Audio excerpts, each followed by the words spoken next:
Buenas noches para todos. En nombre de la Sociedad Panameña de Obstetricia y Ginecología queremos expresarles nuevamente nuestra alegría de compartir con ustedes una nueva noche de docencia médica. Esta vez se hace posible gracias al apoyo de Asofarma, un gran aliado de nuestros programas de docencia médica y de educación médica continua para los miembros del SPOC y otros profesionales de la salud que nos acompañan. Esta noche tendremos como facilitador a la ginecóloga obstetra y vicepresidente de la Junta Directiva del SPOC, la doctora Isabel Lloyd, quien nos hablará sobre actualización en el manejo de la osteoporosis durante la menopausia.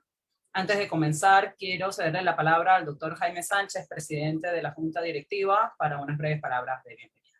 Doctor.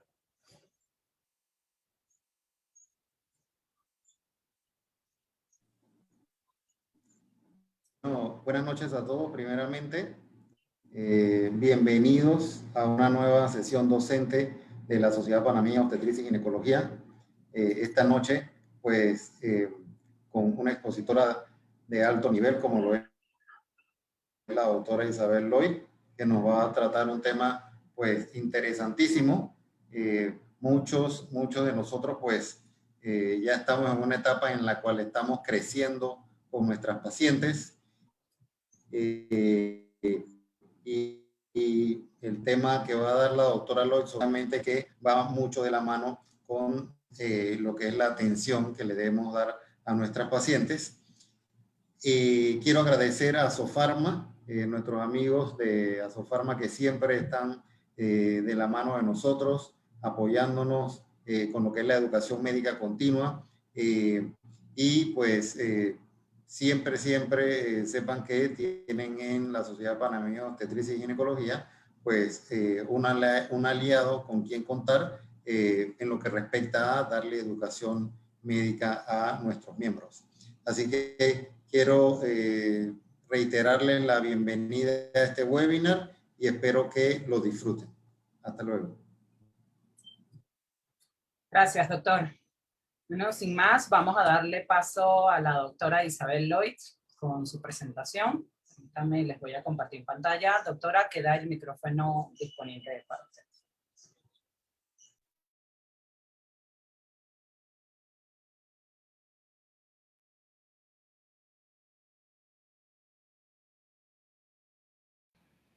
El tema de hoy es actualización en el manejo de la osteoporosis en la mujer. Y no podemos empezar si no es con las generalidades. Esta es la enfermedad metabólica ósea más prevalente en el mundo. Afecta al 35% de todos los mayores de 50 años y llega a ser tan elevada la prevalencia como 52% en mayores de 70 años. Es mucho más frecuente en la mujer. Una de cada 3 mujeres se diagnostica con osteopenia, mientras que en los hombres se ve en 1 de cada 5. Una de cada 5 mujeres mayores de 50 años va a tener fractura vertebral secundaria a la osteoporosis. Esto se asocia con un deterioro en la calidad de vida y aumenta el riesgo de otras fracturas a esas mujeres. Entonces ya está establecido por la International Osteoporosis Foundation que América Latina es una de las regiones donde se va a ver mayor envejecimiento en la población general.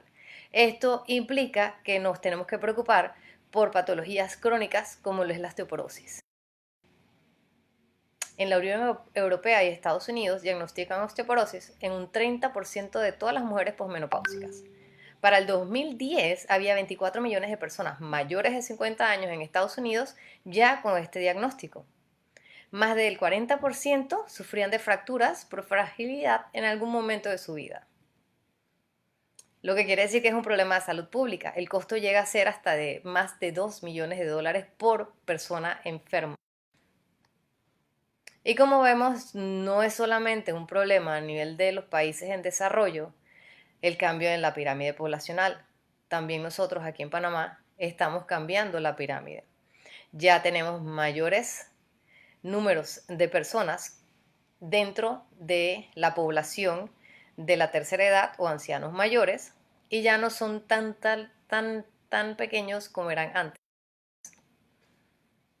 En el Asiento Nacional de Osteoporosis en Estados Unidos para el año 2011, ellos señalaron que teníamos ya 10 millones de individuos envejecidos con 50 años o más que sufrían de esta enfermedad. volvemos a ver lo mismo que mencionamos. Mucho mayor el número en mujeres, 8 millones, versus hombres, solo 2 millones. Entonces, casi 34 millones de individuos tenían masa inferior ósea, lo que quiere decir que presentan osteopenia, y esta osteopenia, si no es tratada y manejada adecuadamente, nos va a llevar al final de la historia en una osteoporosis. Con el envejecimiento de la población creciente, ya para el 2020 ellos esperaban tener 47 millones de individuos con osteoporosis diagnosticada. ¿Cuáles son las fracturas más frecuentes? Pues las más frecuentes en mayores de 60 años son las fracturas de vértebra y de muñeca. Estas fracturas se asocian más con dolor, morbilidad, deterioro en la calidad de vida. Sin embargo, cuando vemos pacientes con más de 75 años, las fracturas que predominan son las fracturas de cadera.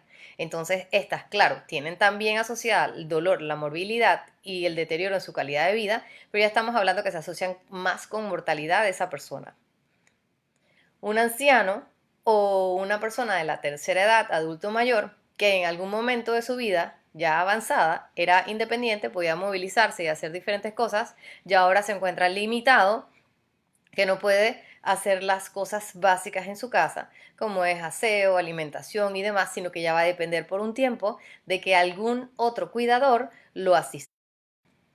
Entonces, esta es una enfermedad que tiene muchos otros contextos. No es solamente el contexto de la salud física, sino que conlleva también el contexto psicológico y el contexto social, porque ya la familia o el núcleo familiar que apoya a este anciano mayor, perdón, adulto mayor, va a tener que o conseguir a alguien que esté en casa con él o encargarse de cuidar a esa persona. Si vemos también el hecho de que alguien que era completamente independiente ahora necesita ayuda, muchas veces se relaciona también con depresión. Entonces ya tenemos afecciones a nivel de la psique.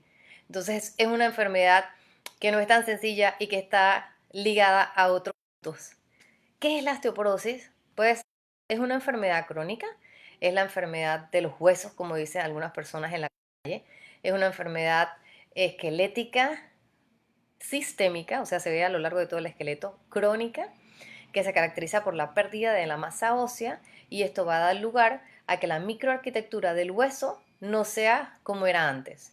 Consecuentemente, conlleva a fragilidad ósea y hay mucha mayor susceptibilidad de fractura. Este hueso que antes tenía trabéculas y estaban todas enlazadas adecuadamente a la izquierda, va a pasar a ser un hueso donde tenemos trabéculas incompletas que no se llegan a relacionar, y entonces al tener un accidente, como por ejemplo un resbalón o una caída de una escalera, ese hueso débil o frágil va a tener más fácilmente una fractura como consecuencia que un hueso que está sano. ¿Qué factores de riesgo tenemos? Pues hay una infinidad de factores de riesgo. En esta gráfica que están viendo en la pantalla podemos ver que está relacionado en diferentes sistemas de nuestro cuerpo. Entonces ahora vamos a ir ya a los factores de riesgo en la mujer.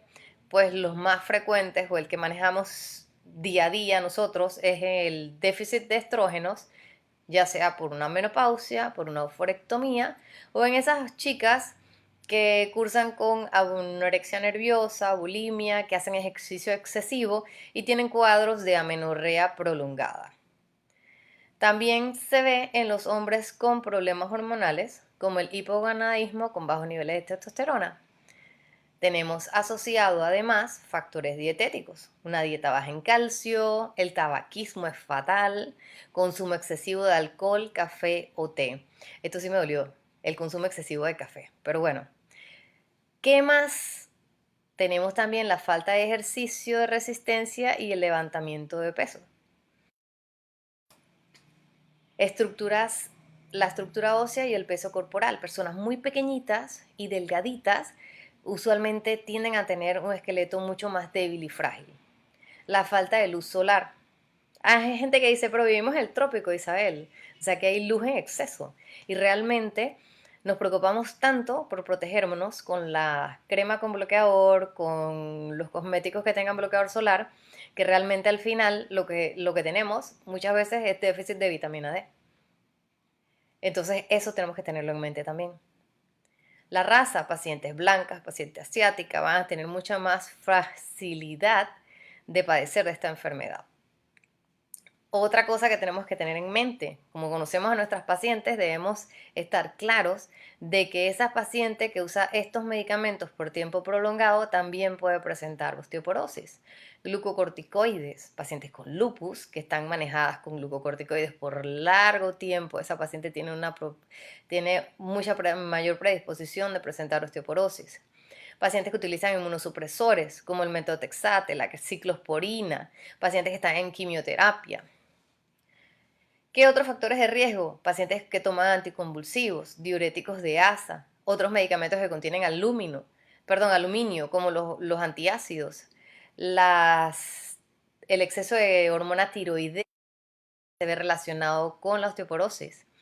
Enfermedades crónicas como las enfermedades hepáticas, cirrosis, enfermedades renales, la diabetes mellitus, el hipertiroidismo, el escorbuto o deficiencia de vitamina C, el alcoholismo, desórdenes hereditarios como un Ehlers-Danlos, el síndrome de Marfan, las porfirias, el síndrome de Cushing, hiperparatiroidismo. O sea, hay una gama de enfermedades que se relacionan con la osteoporosis y causar inicialmente osteopenia o fragilidad dentro del mismo hueso. Entonces, todos estos son llamados a atención que debemos tener en mente y no olvidarlos, porque esa paciente que está sentada dentro de nuestro consultorio frente a nosotros, en potencia, puede tener mayor riesgo de presentar osteoporosis y más si no empezamos a influir desde ya en que cambie sus hábitos tanto alimenticios como las prácticas de salud diaria.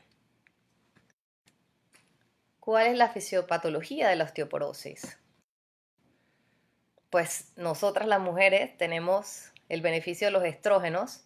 Los estrógenos van a mantener el equilibrio entre esas células que renuevan el hueso, que son los osteoclastos, o sea, son las que van comiendo hueso y levantando la superficie del mismo, y los osteoblastos son las que van a formar hueso y van a ayudar en el remodelado. Este es un proceso activo que se da de manera cotidiana, por así decirlo, a lo largo de toda nuestra vida.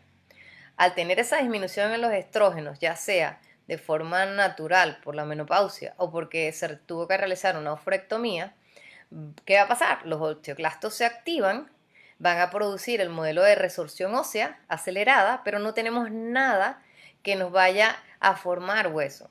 Entonces, al tener el proceso activado de osteoclastos sin tener una oposición del osteoblasto, que es el formador de hueso, tenemos esos huesos incompletos con trabéculas que están deformes.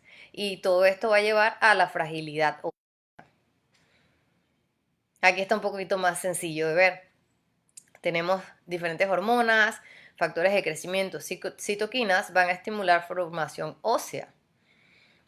Estas liberan otras sustancias como el RANKL, que es el que activa al osteoclasto, y el osteoclasto, una vez activado, es el que va a hacer la resorción. Entonces, si tenemos solamente funcionando los osteoclastos y no tenemos nada que active el blasto, que es el formador de hueso, vamos a tener huesos débiles o frágiles. Lo mismo que presentamos en la diapositiva anterior, el equilibrio entre el osteoclasto y el osteoblasto se rompe y al predominar más el osteoclasto, tenemos que no se forma el hueso de manera adecuada y esto lleva a que el hueso trabecular esté incompleto. ¿Qué tenemos que hacer? ¿Qué podemos hacer? Bueno, tenemos que tratar de enfatizar los hábitos saludables en todas nuestras pacientes.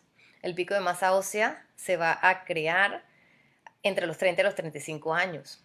Ya a partir de los 40 años empieza la caída o la disminución de ese hueso bueno. Entonces la máxima disminución la vemos alrededor de los 80 años. ¿Qué es importante? Que esa chica adolescente, adulta, joven, tenga buena ingesta de calcio, mantenga su vida sin sedentarismo, sino que haga algún tipo de actividad, de manera que su pico de masa ósea sea mucho más alta y tenga huesos fuertes, para que cuando venga el evento de la pérdida ósea no sea tan acelerada y tenga una buena reserva. Los hombres, a diferencia de las mujeres, tienen una mayor masa ósea.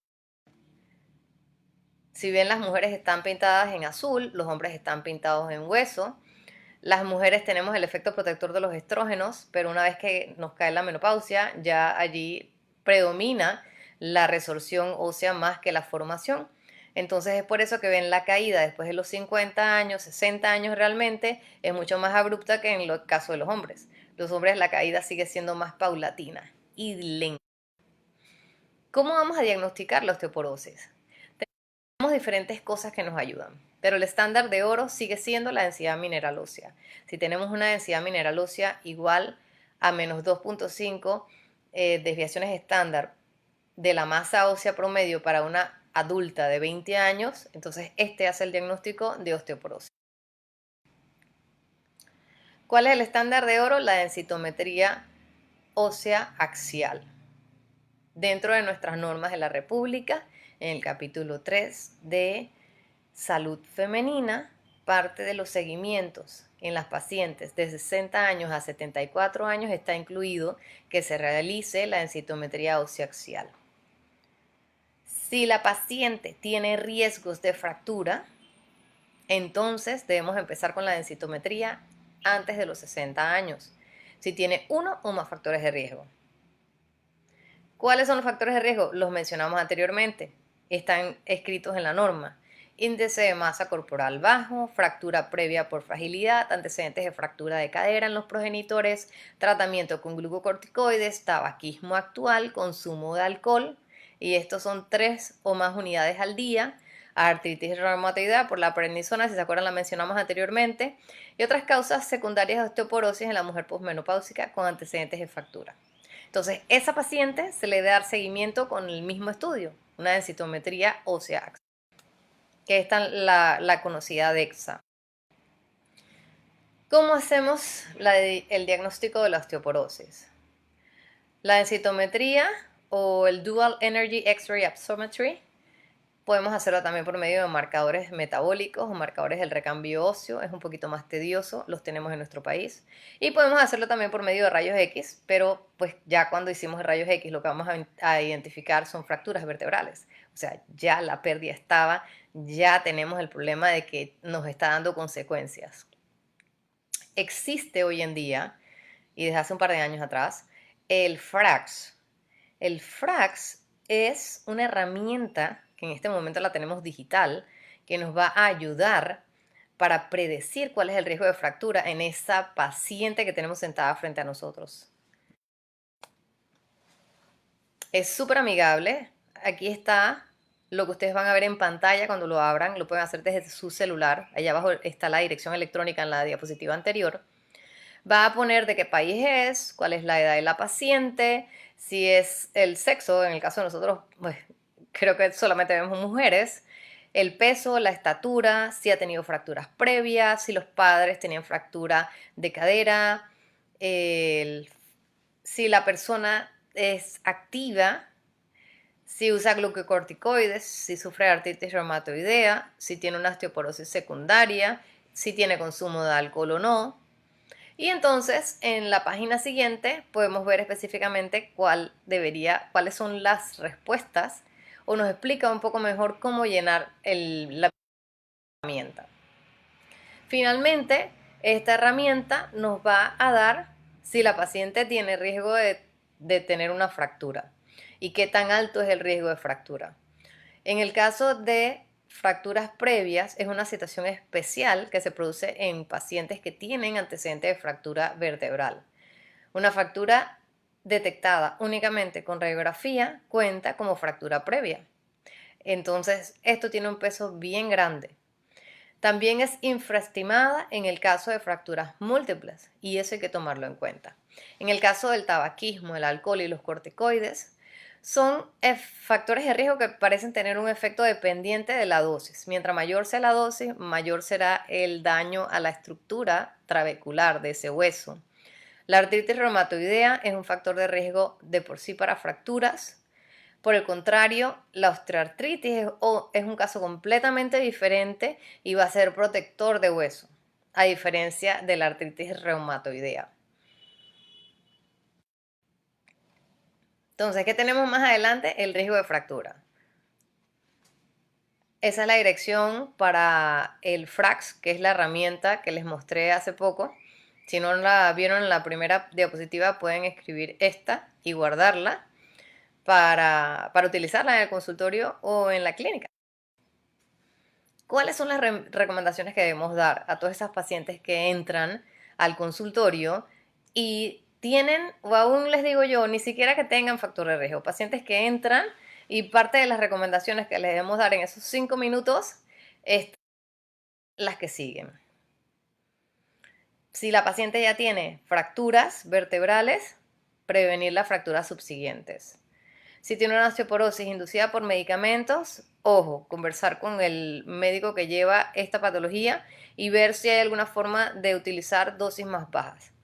Prevenir las fracturas primarias. Si el paciente vive en una casa de 2 pisos, tratar que la paciente viva más tiempo en el piso de abajo, o sea, en la planta baja, evitar las escaleras, que las escaleras tengan todo lo que son los antideslizantes, colocar barras en los baños para evitar la caída.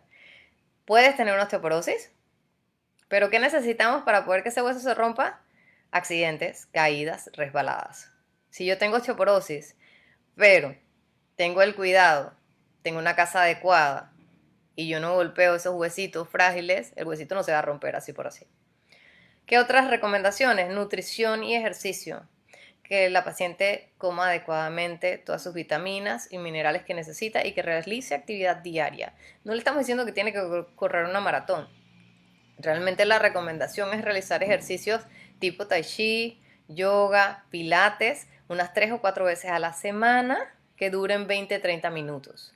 Ejercicio cardiovascular realmente en el caso de la osteoporosis no ayuda, pero sí la parte de cardio es beneficiosa.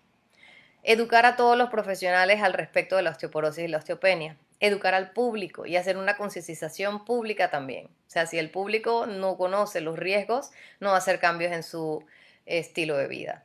Mejorar el acceso y el subsidio y el diagnóstico a lo que es diagnóstico y tratamiento de la enfermedad. Alianzas con diferentes asociaciones. ¿Qué recomendaciones le vamos a dar a la paciente? Pues definitivamente una alimentación balanceada donde va a incluir una ingesta adecuada de calcio. En una adulta joven vamos a recomendar 1.2 gramos al día, en una mujer embarazada 1.5 gramos. Recordemos que la maximización del pico de masa ósea va a ir de la mano tanto de la ingesta como del ejercicio, y todo esto nos va a llevar a tener un hueso fuerte y saludable entre los 30 y los 35 años. Entonces, adolescentes y adultos tienen que ser educados en la importancia de una buena alimentación y realizar ejercicios moderados.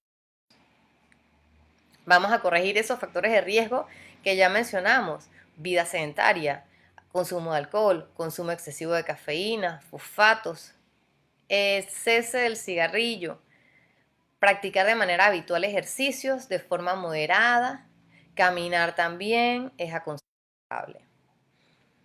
Entonces vamos a tratar de hacer tratamiento preventivo en mujeres climatéricas que estén de acuerdo con utilizar estrógenos. Apenas que la paciente cae en menopausia, ya sea natural o por causas quirúrgicas, y esté de acuerdo y desee utilizar sus estrógenos, manden los estrógenos. No vamos a estar diciendo que los estrógenos son malos si realmente sabemos que son beneficiosos, y más a una edad temprana. Apenas que cae en falla gonadal desde el climaterio premenopáusico, podemos arrancar con el uso temprano de terapia de reemplazo hormonal. Es lo mejor que tenemos realmente. Si la paciente tiene contraindicado la terapia de reemplazo hormonal, entonces por supuesto tenemos otros medicamentos que lo vamos a mencionar más adelante, pero no podemos olvidarnos de que existe la terapia de reemplazo hormonal.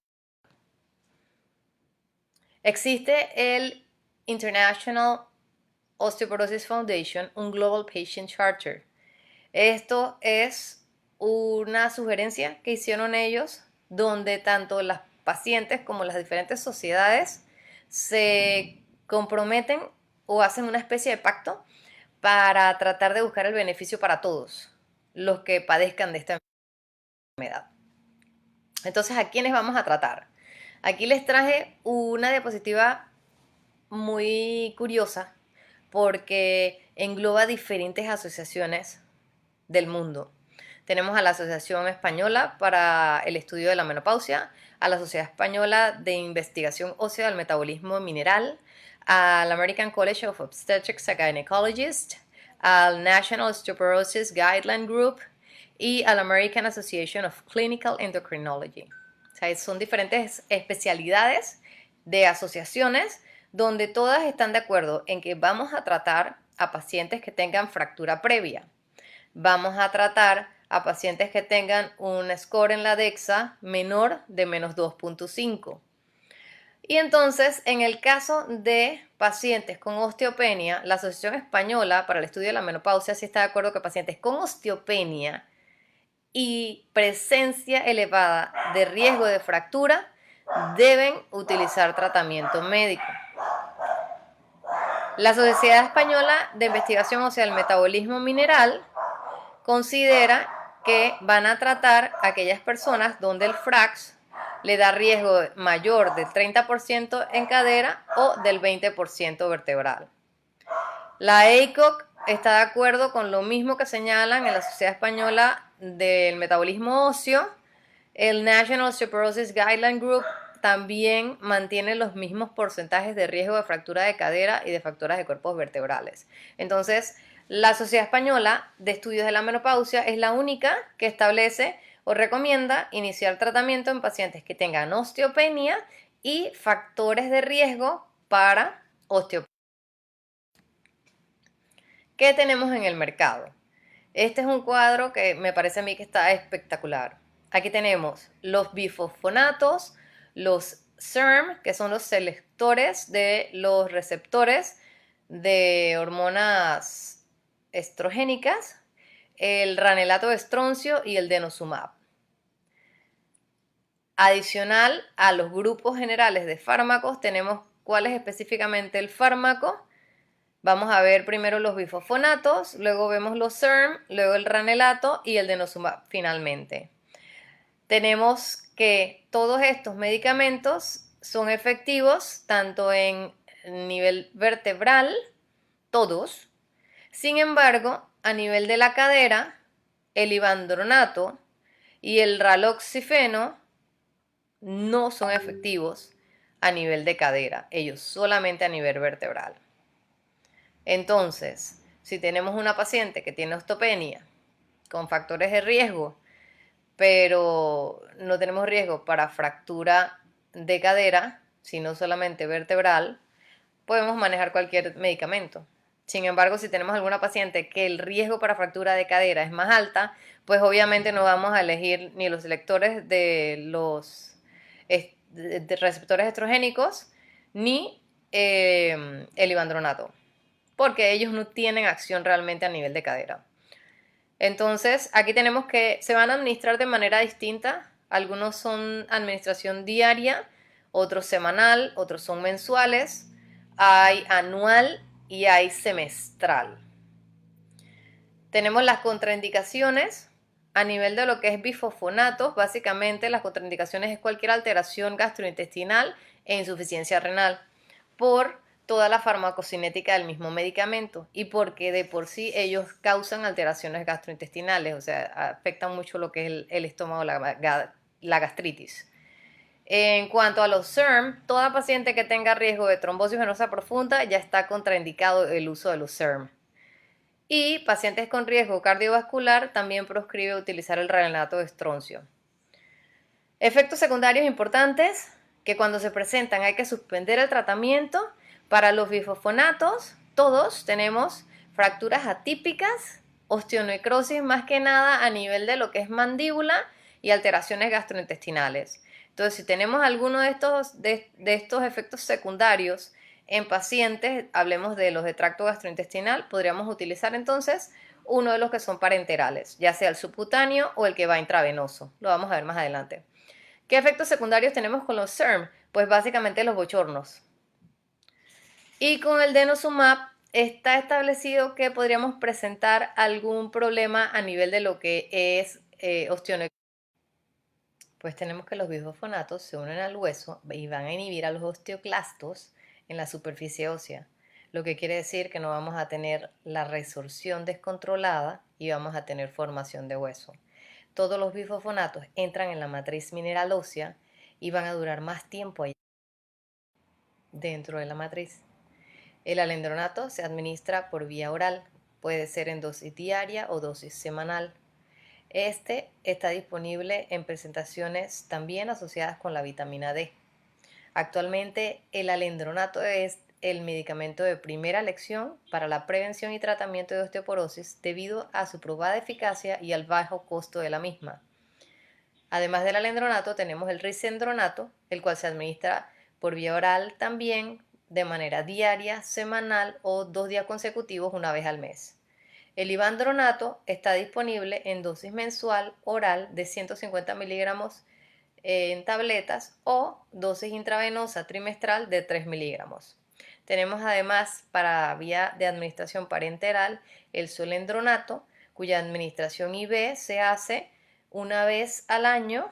La administración toma 15 minutos y antes de darle la dosis a la paciente tenemos que estar seguros que está bien hidratado. Se le adiciona el paracetamol para evitar síntomas gripales, fiebre y le va muchísimo mejor a la paciente. Adicional a esto, se solicitan los niveles de creatinina porque puede tener afectación renal.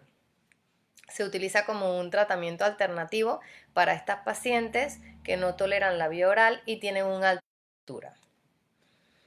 Entonces, los bifosfonatos, ¿qué van a hacer? Van a inducir la apoptosis de los osteoclastos, o sea, bloquean y los eliminan radicalmente.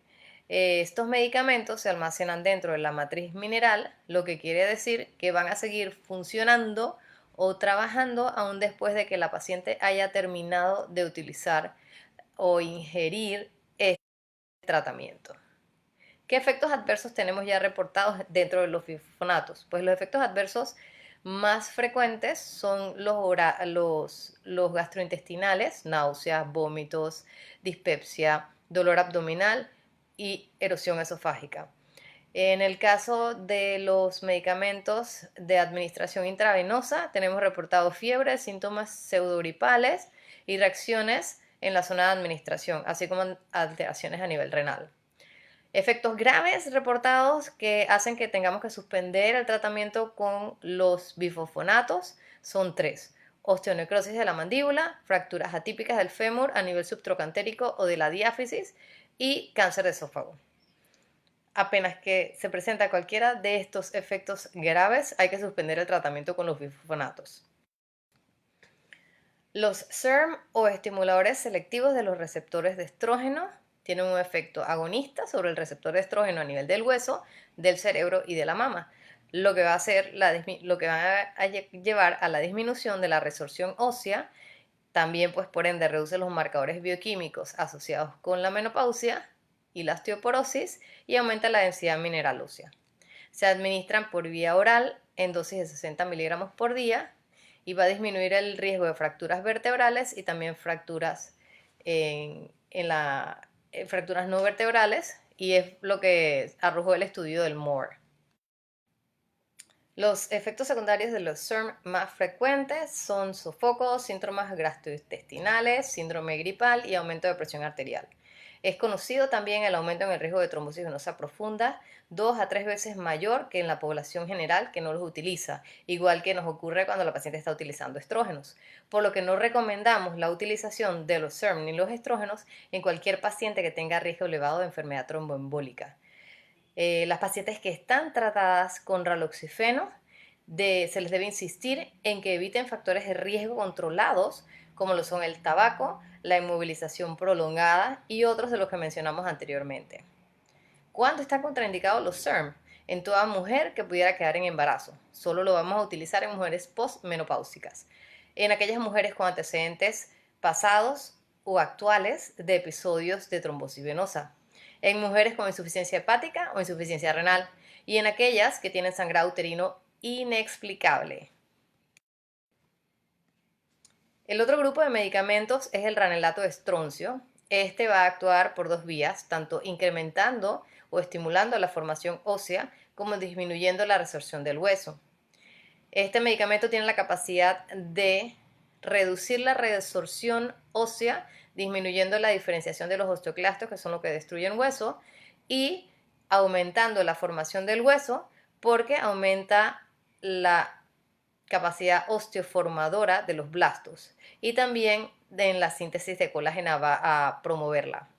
Su absorción es escasa y se altera con la ingesta de leche y otros productos lácteos. Por lo tanto, se recomienda que la administración sea en ayunas y cuando se ingiere no se utilicen lácteos y espere 2 horas para comer después. Este medicamento presentó varias alertas sanitarias, lo que hizo que su uso sea bastante limitado porque hay que darle un seguimiento estrecho a la persona que la pongamos con el ranelato.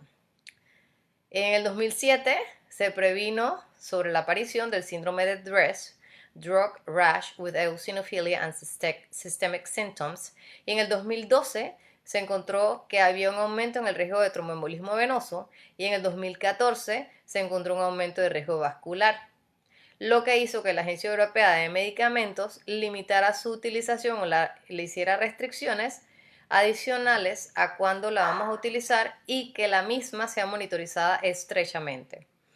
El diagnóstico del DRESS debe llevar por lo menos 2 o más criterios mayores de lo que estamos viendo aquí en la diapositiva al lado derecho.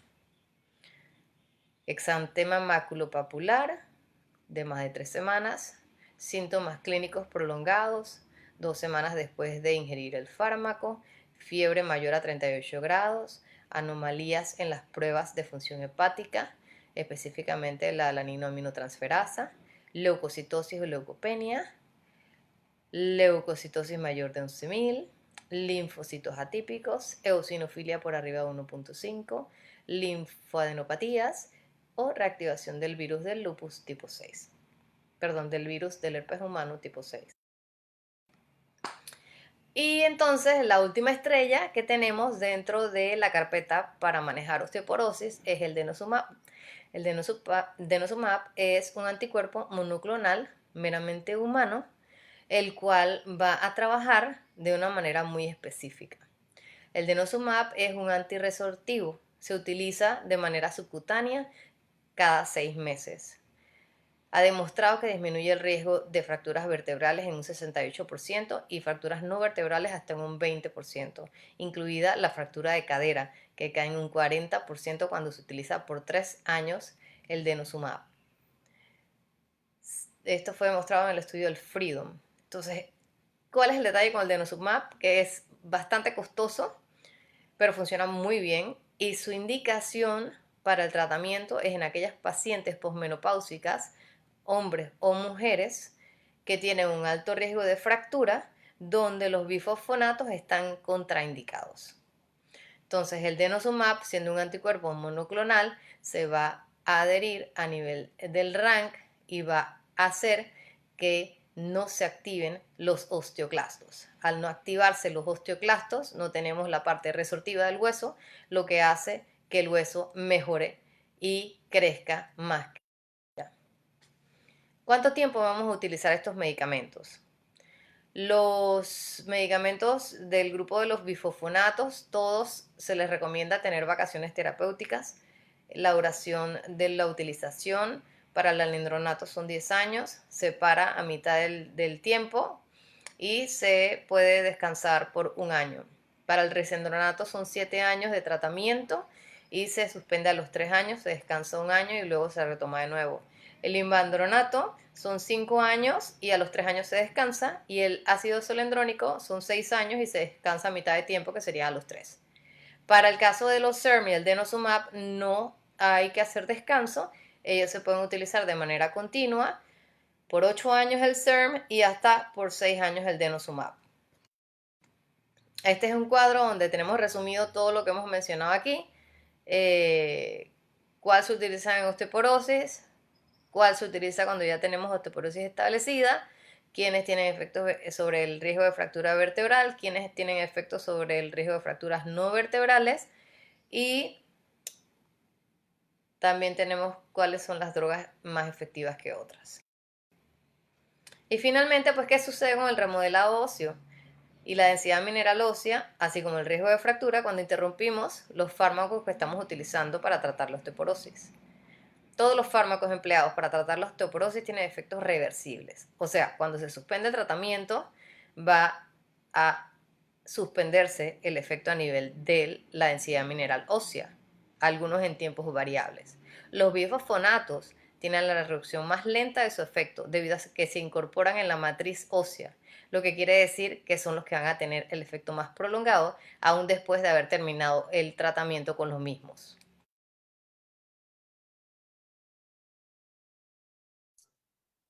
Con esto dejamos de compartir pantalla y le cedemos la palabra a la doctora Isabel para un saludo. Antes le quiero recordar que pueden dejar las preguntas en la aplicación del mismo Zoom, en la sección de preguntas y respuestas, para que la doctora las pueda responder, o me alzan la manito y yo les habilito el micrófono. Doctora Isabel. Quiero darle las gracias por participar en la noche de hoy y darnos un poquito de su tiempo en el ombligo de la semana, como dicen, a los miércoles. Espero que la plática les haya recordado algunas cosas que a veces olvidamos y algunos datitos curiosos que tal vez no habían revisado. En un momento vi que el doctor Diomedes de Gracia tenía la mano levantada. No sé si lo habilitamos, por favor, si es así, me la vuelve a levantar, que con mucho gusto yo le cedo el micrófono. Vamos a esperar unos minutitos para ver si tenemos algunas preguntas. Mientras, a ver que tengo a alguien por aquí que al parecer está escribiendo.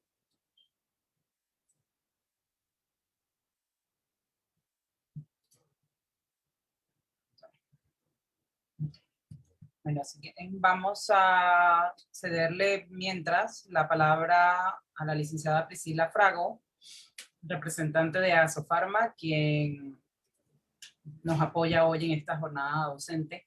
Priscila, cuando gustes. Hola, buenas noches. Espero que se encuentren bien todos.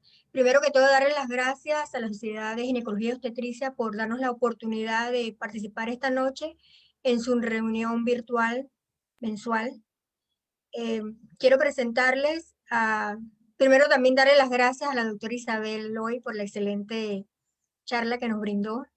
Quiero presentarles el equipo de la línea Urugín de Asofarma. Está Jorge Vega, Gretel Aguilar, Ninochka Velázquez. También contamos con la participación de nuestro jefe Leonidas Alvarado y que les habla Priscila. Como sabemos, las fracturas óseas constituyen una causa importante de discapacidad y repercuten económicamente en costos relevantes en la salud pública. Por eso Asofarma tiene productos para sus pacientes que le brindan calidad. Y uno de los productos con la cual contamos es Prolia, que es denosumab de 60 miligramos. Es un anticuerpo monoclonal 100% humano. Prolia está indicado en esta paciente para prevención del tratamiento de fracturas en pacientes posmenopáusicas con osteoporosis. También está indicado en aquella paciente que no tolera la vía oral, paciente polimedicada, paciente que tiene una fractura previa, paciente que como le dije, no tolera la vía oral, y paciente que quiere un medicamento que sea más efectivo y más rápido. Prolia tiene un mecanismo de acción único porque actúa tanto en el hueso cortical como en el hueso trabecular. Es fácil y sencilla la aplicación porque es una vía subcutánea, cara externa del muslo y en el abdomen. La dosis es cada 6 meses, o sea que en el año la paciente va a recibir 2 dosis nada más. Y Prolia tiene un tratamiento seguro y bien tolerado. Otro de los medicamentos que tenemos, la siguiente, es Idena, que es nuestro ivandronato sódico de 150 miligramos. Es vía oral, es una tableta mensual. Idena tiene un estudio de equivalencia Y con IDENA tenemos una promoción que empezó ya de 1+1.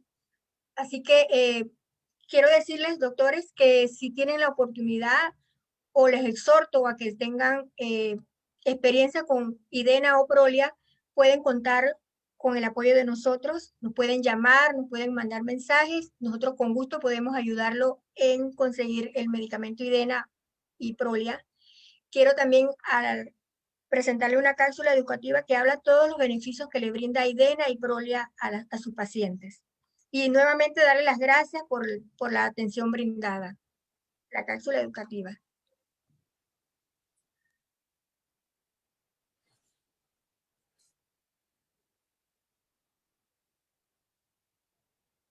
Hola, soy Jorge Luis Vega de Asofarma Panamá. ¿Sabía usted que un infarto de miocardio sucede cada 40 segundos? Mientras que una fractura por osteoporosis ocurre cada 3 segundos. Aunque no se vea y el paciente no pueda sentirlo, la osteoporosis hace que los huesos sean más débiles y aumenta el riesgo de sufrir fracturas por fragilidad, con algo tan simple como un estornudo. Más del 55% de los pacientes con fractura de cadera tienen evidencia de fractura previa. La osteoporosis es una enfermedad crónica y tratable, con la combinación de cambios en el estilo de vida.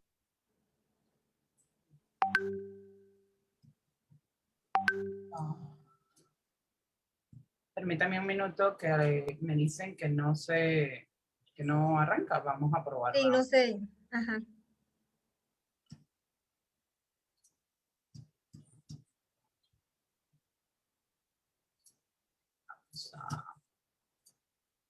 Permítame un minuto, por favor. Disculpen.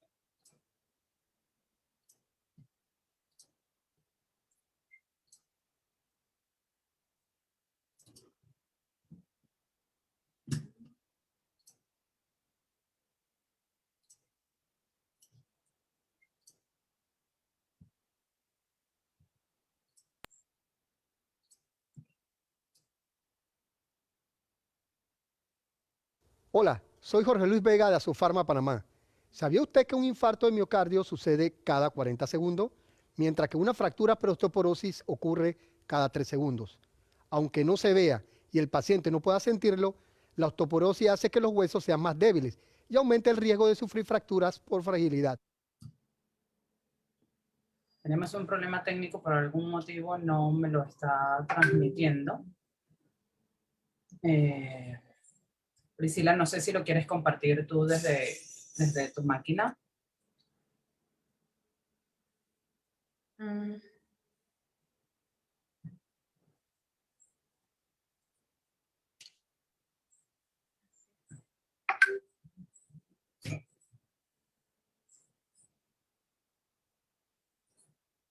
Sale en blanco. Sí, es raro. Porque no te practicamos y estaba bien. Sí, vamos. Compartir. Bueno. Nos toca chequear a ver qué es lo que está sucediendo. Sí.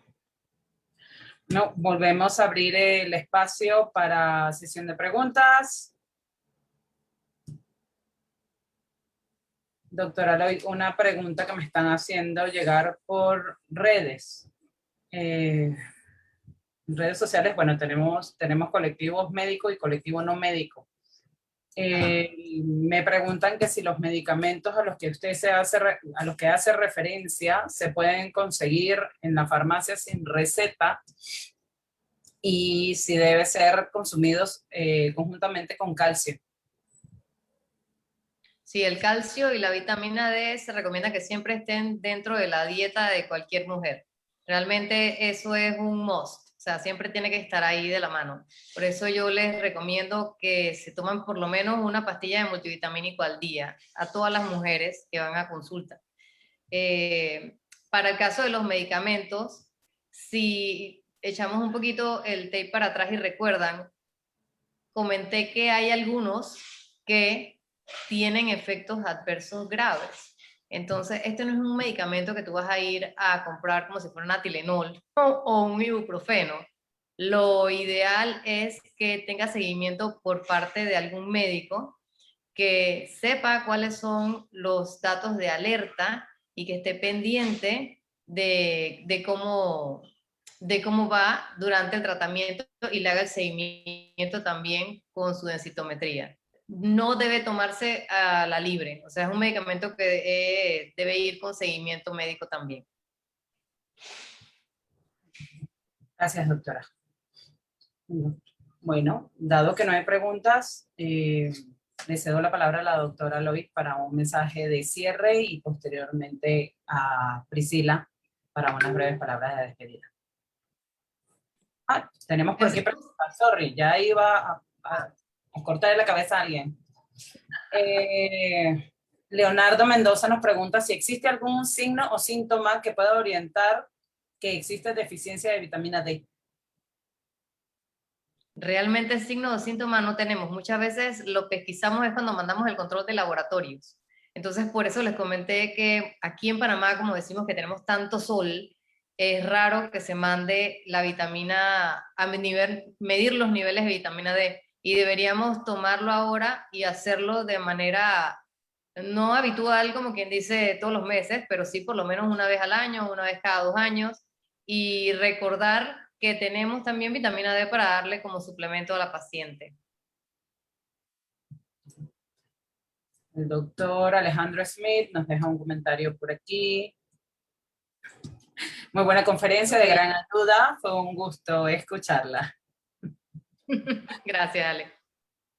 Ok, me dan una pregunta por aquí por por WhatsApp. Si hay algún... Ok, ¿existe alguna regla que indique que yo debo comenzar a tomar calcio si tengo, por ejemplo, antecedentes? Por ejemplo, mi mamá tuvo osteoporosis, mi familia tiene un grado de osteoporosis más alto. Todos debemos tomar calcio, ya sea dentro de la dieta o como un suplemento, multivitaminas. El problema es que tenemos la idea de que las multivitaminas nos van a engordar y eso no es cierto, o que te van a abrir el apetito. Entonces, en algunos casos las dietas que llevamos no son balanceadas y no tienen la cantidad o los requerimientos básicos. Entonces, el multivitamínico nos ayuda a llegar a ese nivel.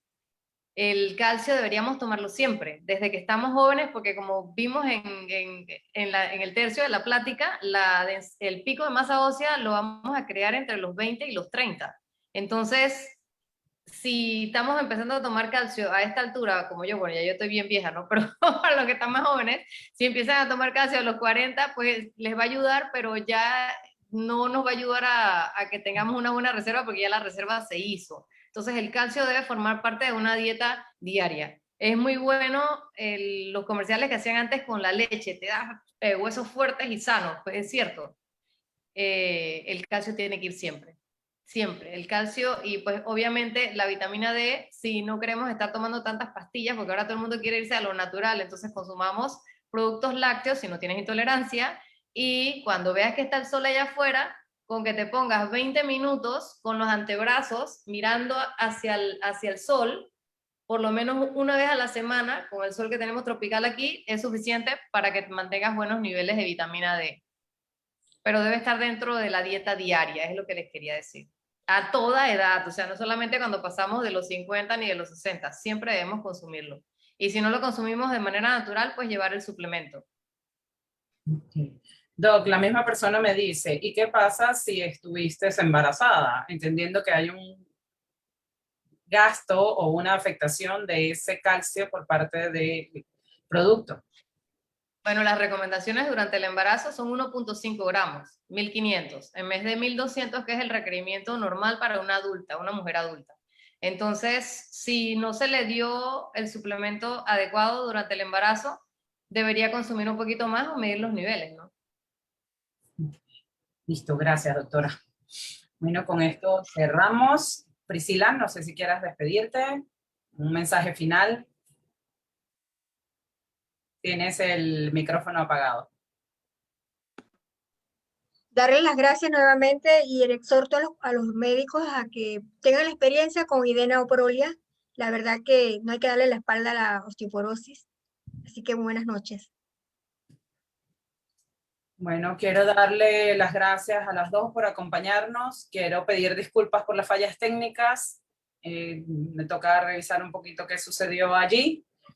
Y bueno, decirles a todos los que nos acompañan todavía a esta hora que sigan las redes sociales de la SPOC para enterarse de las nuevas jornadas de docencia y sobre todo entrar a www.spocpanamá.org y se inscriban en el congreso que vamos a realizar del 27 al 29 de mayo próximo. Para todos, buenas noches y nos vemos en un próximo miércoles. Chao. Niurka Quintero nos saluda, muy buena plática y que gracias por la jornada de docencia. Noches. Hasta luego. Chao. Chao.